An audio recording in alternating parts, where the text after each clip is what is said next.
आइए आज हम स्ट्रेस और स्ट्रेन की रोचक दुनिया की गहराई में चलते हैं। स्ट्रेस और स्ट्रेन वो फंडामेंटल कॉन्सेप्ट हैं जो बताते हैं कि बॉडी पर फोर्स अप्लाई करने पर वह कैसा बिहेव करती है।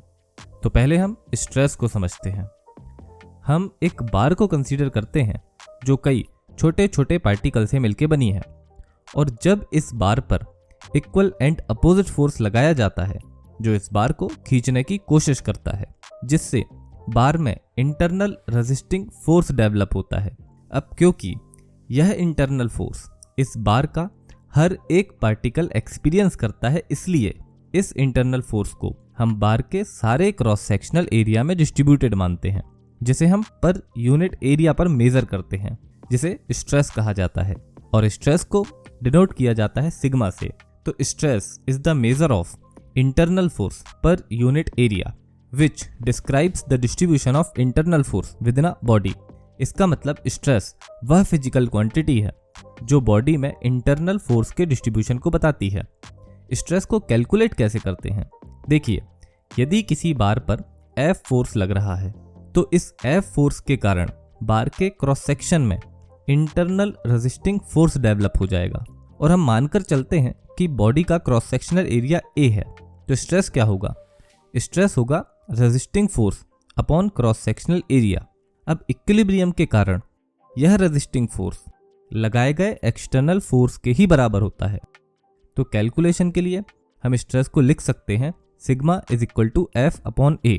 Stress is equal to force upon area, जो स्ट्रेस का मैथमेटिकल एक्सप्रेशन है, मतलब यह स्ट्रेस का फॉर्मूला है। अब यदि हम फोर्स को न्यूटन में और क्रॉस सेक्शन को मीटर स्क्वायर में लें तो स्ट्रेस की यूनिट क्या होगी? स्ट्रेस की यूनिट होगी न्यूटन पर मीटर स्क्वायर, जो स्ट्रेस की SI यूनिट है, जिसे पास्कल भी कहा जाता है। चलिए अब हम एक एग्जांपल से स्ट्रेस के कैलकुलेशन को समझते हैं। यदि किसी बार पर 5 किलो न्यूटन का फोर्स लग रहा है और इस बार का क्रॉस सेक्शनल एरिया है 0.2 मीटर क्रॉस 0.2 मीटर, तो मैथमेटिकली स्ट्रेस क्या होता है? Sigma is equal to force upon area. तो यहाँ F की वैल्यू है 5 किलो न्यूटन या 5 इंटू 10⁻³ न्यूटन, क्योंकि किलो का मतलब होता है 10⁻3, और एरिया है 0.2 मीटर क्रॉस 0.2 मीटर।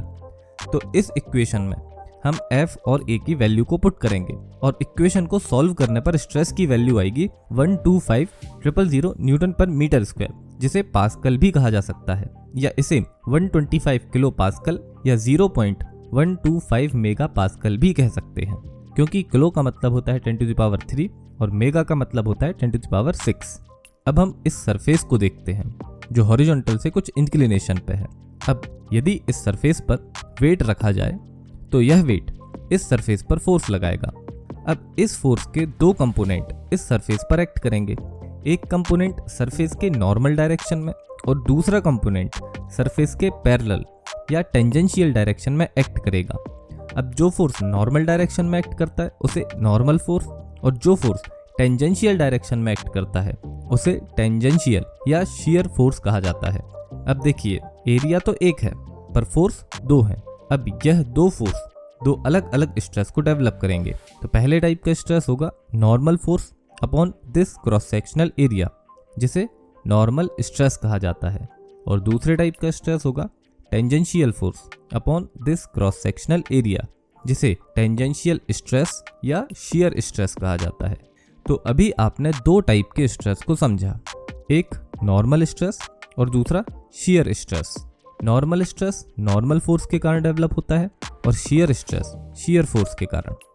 अब आपको इतना समझ में आ गया होगा कि स्ट्रेस का टाइप लगाए गए फोर्स के टाइप पर डिपेंड करता है। तो देखिए, नॉर्मल फोर्स दो टाइप के होते हैं।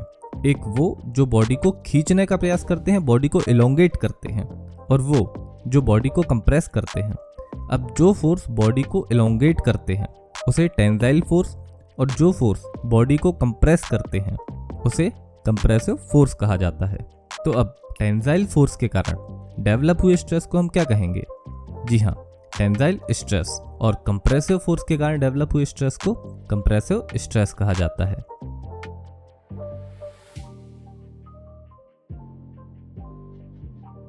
अब हम स्ट्रेन और स्ट्रेस स्ट्रेन रिलेशनशिप को अगले वीडियो में समझेंगे। तब तक अपना और अपनों का बहुत ख्याल रखिए। यदि आपको इस वीडियो से कुछ वैल्यू मिली हो तो प्लीज़ इस वीडियो को लाइक करें।